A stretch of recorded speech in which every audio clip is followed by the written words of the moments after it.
Hi, Lisby കിച്ചണിലേക്ക് എല്ലാവർക്കും സ്വാഗതം. നമ്മുടെ ചാനൽ തുടങ്ങിയിട്ട് ഓൾമോസ്റ്റ് 2 വർഷമാകാറായി. അപ്പൊ ഒരു വർഷം കഴിഞ്ഞപ്പോൾ തൊട്ട് പലരും ആവശ്യപ്പെടാറുള്ള ഒരു റെസിപ്പിയാണ് സമോസ ഷീറ്റ് ഉണ്ടാക്കുന്നത്. നല്ല സ്മൂത്ത് ആയിട്ടുള്ള സമോസ ഷീറ്റ് ഉണ്ടാക്കുന്ന റെസിപ്പി. അപ്പോൾ ഞാൻ ആ സമയത്തൊക്കെ ട്രൈ ചെയ്ത് നോക്കാറുണ്ട്, സക്സസ് ആയിട്ട് വരാറുണ്ട്. അപ്പൊ നമുക്ക് ഒരുപാട് പ്രാവശ്യം ഉണ്ടാക്കുമ്പോൾ അത് ഏറ്റവും നല്ല ബെസ്റ്റ് റെസിപ്പി കിട്ടില്ലേ. അപ്പൊ എനിക്കും അത് അങ്ങനെ കിട്ടിയിട്ട് അങ്ങനെ ഇരിക്കണ്ടായിരുന്നു. ഇപ്പൊ ഞാനങ്ങനെ അധികം എണ്ണയിൽ വറുത്തിട്ടുള്ള പലഹാരങ്ങൾ ഉണ്ടാക്കൽ പൊതുവിൽ കുറവാണ്. അപ്പൊ അതുകൊണ്ട് അധികം അത് ഉണ്ടാക്കാണ്ട് അങ്ങനെ വെച്ചിരിക്കുകയായിരുന്നു. അപ്പോഴാണ് ഈ അടുത്ത് നമുക്ക് നല്ല 2 കമന്റ് വന്നിട്ടുണ്ടായിരുന്നു. ആ കമന്റ്സ് വായിച്ചപ്പോഴാണ് പെട്ടെന്ന് ആദ്യം എനിക്ക് ഈ സമോസ ലീഫിന്റെ കാര്യം ഓർമ്മ വന്നത്. അപ്പൊ ഞാൻ വിചാരിച്ചു എന്തായാലും ആ കമന്റ് ഞാൻ വായിക്കട്ടെ. അവർ പറഞ്ഞിട്ടുണ്ട് ഞങ്ങളൊന്ന് മെൻഷൻ ചെയ്തോളൂ. ഞാൻ പറഞ്ഞു ഞാൻ കമന്റ് വായിച്ചിട്ട് ഞാൻ മെൻഷൻ ചെയ്യാം എന്ന് ഞാൻ പറഞ്ഞു. ഓക്കെ, അപ്പൊ നമുക്ക് കമന്റ് ഒന്ന് വായിക്കാം. ഒരു ഡെയ്സി ജോർജ് ആണ് കേട്ടോ. ലിസ് ബേക്കറിയിൽ നിന്ന് വാങ്ങുന്ന പോലെയുള്ള അല്ലെങ്കിൽ അതിലും മികച്ച വെറൈറ്റി സമോസ ഷീറ്റ് ഉണ്ടാക്കുന്ന ഒരു വീഡിയോ ചെയ്യാമോ പ്ലീസ്? ഞാൻ ഒരെണ്ണം ഉണ്ടാക്കിയിട്ട് ഹസ്ബൻഡ് പറഞ്ഞത് റബ്ബർ ഷീറ്റ് പോലെ ഇരിക്കുന്നു എന്ന്. നല്ല സ്മൂത്ത് ആയ സമോസ ഷീറ്റ് ഉണ്ടാക്കുന്ന ഒരു വീഡിയോ ചെയ്യുന്ന ലീസ് എനിക്ക് പകരം വീട്ടണം. അപ്പൊ അതുപോലെ തന്നെ വേറൊരു കമന്റ് വന്നേക്കണാണ്. കുക്കു എന്നാണ് പേര് കേട്ടോ. കമന്റ് വന്നേക്കണ പേര് അതാണ്. ഞാനും ഇതുപോലെ കളിയാക്കൽ കേട്ടിട്ടുണ്ട്. റബ്ബർ ഷീറ്റ് പോലത്തെ സമോസ, റബ്ബർ ഷീറ്റ് പോലത്തെ പൊറോട്ട എന്നൊക്കെ. പകരം വീട്ടാളുടെ വഴി ലിസ്റ്റ് ചേച്ചി പറഞ്ഞു തരണം, ഞങ്ങളെ മെൻഷൻ ചെയ്യണ ലിസ്റ്റ് ചേച്ചി എന്ന് പറഞ്ഞിട്ടുണ്ടായിരുന്നു. അത് കഴിഞ്ഞിട്ട് പിന്നെ വേറെ കുറെ കമന്റ്സ് ഇട്ടുണ്ട് കേട്ടോ. മധുരപ്രതികാരം വീട്ടെന്ന് പറയണം. അപ്പൊ നമുക്ക് മധുരപ്രതികാരം തന്നെ വീട്ടാം. എന്താന്ന് വെച്ച് കഴിഞ്ഞാൽ one of the best recipe തന്നെയാണ്. ഞാൻ ഉണ്ടാക്കി നോക്കിയിട്ട് നല്ല സൂപ്പർ ആയിട്ട് നല്ല കറുമുറ സമോസ നമുക്ക് കിട്ടും. ഒരിക്കലും കുറ്റം പറയില്ല. പിന്നെ ഒരു സന്തോഷം എന്താന്ന് വെച്ച് കഴിഞ്ഞാൽ നമ്മുടെ ചാനലിൽ വന്നിട്ട് റെസിപ്പി കണ്ടിട്ട് കുറെ പേര് ചെയ്ത് നോക്കിയിട്ട് അത് പെർഫെക്റ്റ് ആയി എന്ന് പറയാറുണ്ട്. അപ്പൊ ഇതുപോലെ തന്നെ ഒരുപാട് ചാനലുകൾ ഉണ്ടായിട്ടും നമ്മളുടെ അടുത്ത് വന്നിട്ട് നമ്മുടെ ഈ കൊച്ചു ചാനലിൽ വന്നിട്ട് നമ്മളോട് പറയാണ്, നമ്മളിൽ അർപ്പിക്കുന്ന ഒരു ട്രസ്റ്റ് ഉണ്ടല്ലോ, നമ്മള് ചെയ്ത റെസിപ്പി ഉറപ്പായിട്ടും മധുരപ്രതികാരം വീട്ടാൻ കഴിവുള്ള ഒരു റെസിപ്പി തന്നെയാണ് എന്ന് പറയുമ്പോഴുള്ള സന്തോഷം, അത് ഭയങ്കര സന്തോഷമാണ്. അപ്പൊ താങ്ക്സ്. അപ്പൊ എന്തായാലും നമുക്ക് ഇന്ന് സമോസ ഷീറ്റിന്റെ ആ റെസിപ്പി തന്നെ ചെയ്യാം. ഓക്കെ, നമുക്ക് സമോസ ഷീറ്റ് ഉണ്ടാക്കാൻ വേണ്ടിയിട്ട് ഞാനിവിടെ എടുത്തു വെച്ചിരിക്കുന്നത് 2 കപ്പ് മൈദയാണ്. 2 കപ്പ് മൈദയുടെ കൂടെ 1 കപ്പ്, അതായത് അതിന്റെ നേർപകുതി കോൺഫ്ലോർ ആണ് എടുത്തു വെച്ചിരിക്കുന്നത് കേട്ടോ. അപ്പൊ ഇതിലേക്ക് ഇത് നമുക്ക് ആഡ് ചെയ്യാം. അപ്പൊ ഇതേപോലത്തെ കപ്പില് നമ്മളിപ്പോ ഏത് അളവ് എടുക്കണേന്ന് വെച്ച് കഴിഞ്ഞാൽ അതിന്റെ പകുതി, 2 കപ്പ് മൈദയാണെങ്കിൽ 1 കപ്പ് കോൺഫ്ലോർ.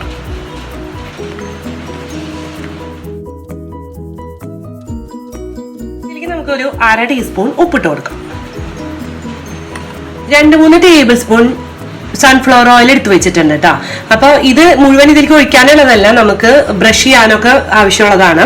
അപ്പൊ കുറച്ച് നമുക്ക് ഇതിലേക്ക് ഒഴിക്കാം. അതായത് 1 ടേബിൾ സ്പൂൺ സൺഫ്ലവർ ഓയിൽ നമുക്ക് ഇതിലേക്ക് ഒഴിക്കാം. ഇനി നമുക്ക് ഇതൊന്ന് നന്നായിട്ടൊന്ന് മിക്സ് ചെയ്യാം. അപ്പോൾ നമ്മുടെ സമോസ ലീഫ് ഉണ്ടാക്കാൻ ഒരുപാട് വേറെ ഇൻഗ്രീഡിയൻസ് ഒന്നും ആവശ്യമില്ല, ഇതൊക്കെ തന്നെ വേണ്ടുള്ളൂ കേട്ടോ. ഇനി നമുക്ക് കുറേശ്ശെ വെള്ളം ഒഴിച്ചിട്ട് ഇതൊന്ന് കുഴച്ചെടുക്കണം.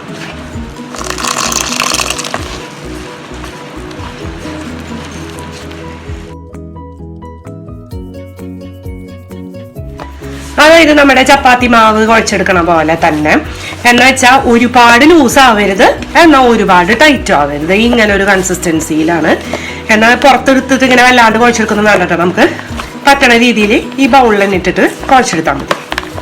അപ്പൊ ഇത് നമ്മൾ നന്നായിട്ട് കുഴച്ചെടുത്തിട്ടുണ്ട് കേട്ടോ. നല്ല സ്മൂത്ത് ആയിട്ട് തന്നെ ഇരിക്കുന്നത്. ഇനി ഇതിന്റെ മുകളിലേക്ക് കുറച്ച് ഓയില് കയ്യിൽ ഒഴിച്ചിട്ട് ഒന്ന് പുറത്തൊക്കെ ഒന്ന് തടവി കൊടുക്കാം.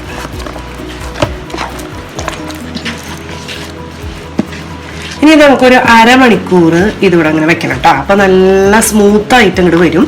അപ്പൊ നമ്മളൊരു നനഞ്ഞൊരു കിച്ചൺ ടവല് വെച്ചിട്ട് ഇങ്ങനെ മൂടിയിടാം. അപ്പോൾ ഒരു 1/2 മണിക്കൂർ കഴിഞ്ഞിട്ട് നമുക്ക് നോക്കാം. അപ്പോൾ നമ്മളിവിടെ മാവ് ഇങ്ങനെ കുഴച്ച് വെച്ചിട്ട് ഏകദേശം 1/2 മണിക്കൂറായിട്ടോ. ഇപ്പം നോക്കി മാവ് നല്ല സോഫ്റ്റായിട്ട്, ഒന്നുകൂടി സോഫ്റ്റായിട്ട് വന്നു. അപ്പോൾ അതുകൊണ്ടാണ് കുറച്ച് നേരം ഇങ്ങനെ വെയിറ്റ് ചെയ്യണമെന്ന് പറഞ്ഞത്. ഇനി മാവ് ഒന്നുകൂടി ഒന്ന് ജസ്റ്റ് ഒന്ന് കുഴച്ചെടുത്തതിന് ശേഷം നമുക്ക് ഒരു 6 ഉരുളയായിട്ട് മാറ്റണം.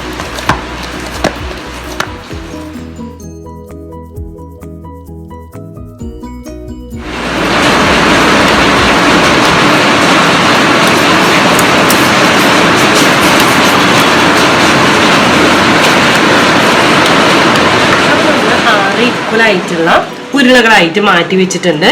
നമുക്കിവിടെ കുറച്ച് ഓയിൽ ഇരിക്കുന്നുണ്ട്. അതുപോലെ നമുക്ക് പരത്താൻ വേണ്ടിയിട്ടും സ്പ്രെഡ് ചെയ്യാൻ വേണ്ടിയിട്ടും കുറച്ച് മൈദാര പൊടി തന്നെ നമ്മൾ ചപ്പാത്തി പലകിയോ അല്ലെങ്കിൽ ഇങ്ങനെ ഒരു ഷീറ്റ് ഇട്ടിട്ട് ഇത് നമുക്കൊന്ന് നന്നായിട്ടൊന്ന് പരത്തിയെടുക്കണം. പൊടി ഇട്ടിട്ട് തന്നെ നമുക്ക് പരത്തിയെടുക്കാം.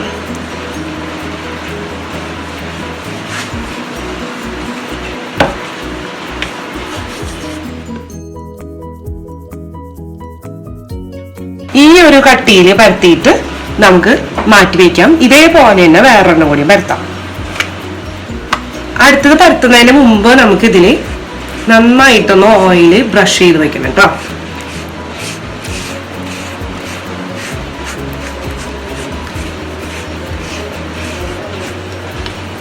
കുറച്ച് പൊടിയും ഇങ്ങനെ നന്നായിട്ടൊന്ന് സ്പ്രെഡായി കൊടുക്കാം.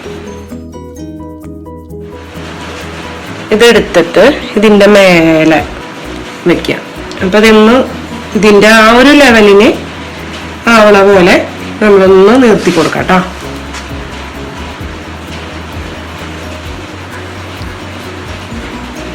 ഇനി ഇത് വീണ്ടും നമ്മളെടുത്തിട്ട് ഒന്നും കൂടി പരത്തി കൊടുക്കാൻ പോട്ടാ.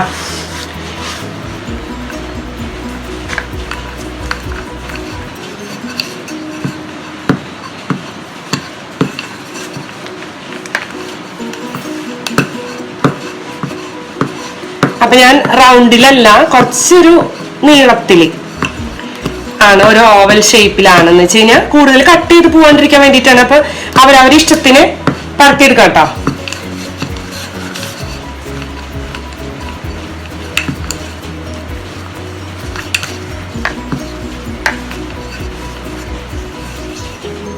ഇനി ഇത് നമ്മൾ എടുത്തിട്ട് ഒരു ദോശക്കല്ലിലോ അല്ലെങ്കിൽ നോൺ സ്റ്റിക്ക് തവയിൽ മതി കേട്ടോ. ഇങ്ങനെ വെച്ചിട്ട് നമ്മളൊന്ന് ചൂടാക്കി എടുക്കാൻ പോവാം. അപ്പൊ ഒരു 30 സെക്കൻഡ്സ് നമ്മുടെ അതിന്റെ ചൂടനുസരിച്ച് കേട്ടോ. 30 സെക്കൻഡ്സ് ഒരു സൈഡും 30 സെക്കൻഡ്സ് മറ്റേ സൈഡും. അപ്പൊ മറ്റേ സൈഡിൽ ഇങ്ങനെ ചെറുതായിട്ട് ഇങ്ങനെ ബബിള് വന്നു തുടങ്ങും കേട്ടോ. എല്ലാ ഭാഗത്തും ഇങ്ങനെ ചെറുതായി ബബിള് വന്നു തുടങ്ങുമ്പോൾ നമുക്ക് തിരിച്ചിട്ട് കൊടുക്കാം.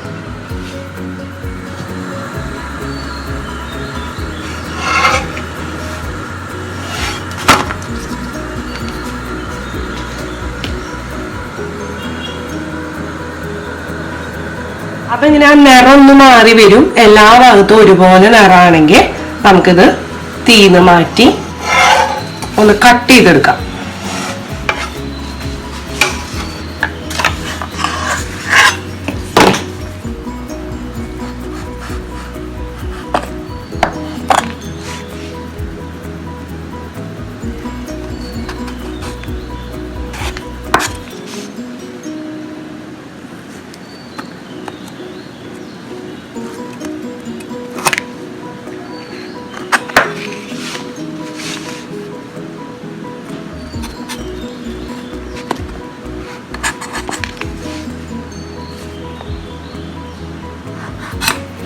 ഇതൊന്ന് ചെറുതായിട്ടൊന്ന് ചൂടാറിയിട്ട് വേണം നമുക്ക് കട്ട് ചെയ്തിട്ട് ഇങ്ങനെ അടർത്തിയെടുക്കാൻ. അല്ലാണ്ട് പോരുന്നുണ്ട്, എന്നാലും പെട്ടെന്ന് ചൂടാറാണ്ട് നമ്മൾ അടർത്തിയെടുത്ത് കഴിഞ്ഞാൽ പെട്ടെന്ന് ചിലപ്പോൾ പൊട്ടിപ്പോരും.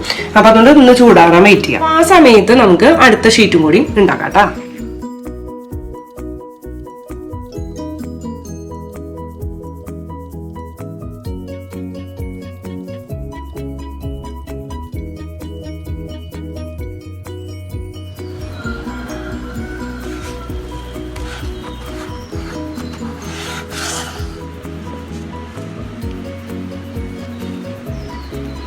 അപ്പൊ നല്ല ഷീറ്റായിട്ട് നമുക്ക് കിട്ടിയിട്ടുണ്ട് കേട്ടോ.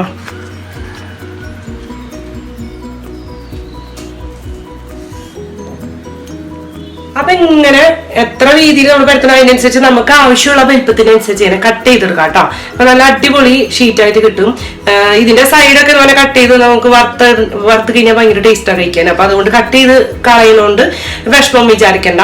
ഇത് ഇതുപോലെ ഉണ്ടാക്കി വെച്ച് കഴിഞ്ഞ് കഴിഞ്ഞാൽ ഉള്ള പ്രത്യേകത എന്താ വെച്ചാൽ നമ്മൾ സാധാരണ സ്റ്റോറിന്ന് വാങ്ങിക്കുമല്ലോ, അതിനെക്കാട്ടും ഭയങ്കര ടേസ്റ്റാണ് നമ്മുടെ വീട്ടിൽ ഇതുപോലെ സമോസ ഷീറ്റ് ഉണ്ടാക്കുമ്പോൾ. പിന്നെ ഇത് നമുക്ക് ഇതുപോലെ ഫ്രീസറിലോ താഴെ ഫ്രിഡ്ജില് താഴെ നമുക്ക് ഇതുപോലെ സ്റ്റോർ ചെയ്ത് വെക്കാം. പെട്ടെന്ന് നമുക്ക് സമോസ ഉണ്ടാക്കണം തോന്നുമ്പോൾ എടുത്ത് നല്ല ഭംഗിയായിട്ട് നമ്മുടെ ആ ഒരു അളവിൽ ഇങ്ങനെ മടക്കാലോ. ഇങ്ങനെ അടക്കി സമോസ ഉണ്ടാക്കാം. നല്ല ഈസിയാണ്. ഇവിടെ ഒട്ടിച്ചു കൊടുത്തു കഴിഞ്ഞാൽ നല്ല അടിപൊളിയായിട്ടുള്ള സമോസ. ഇതാണ് വലിപ്പമുണ്ട് കേട്ടോ സമോസയ്ക്ക്. ഇത്തിരി കൂടി ചെറുത് വേണമെന്ന് വെച്ച് കഴിഞ്ഞാൽ 3 എണ്ണമൊക്കെ ആയിട്ട് കട്ട് ചെയ്തെടുക്കാം.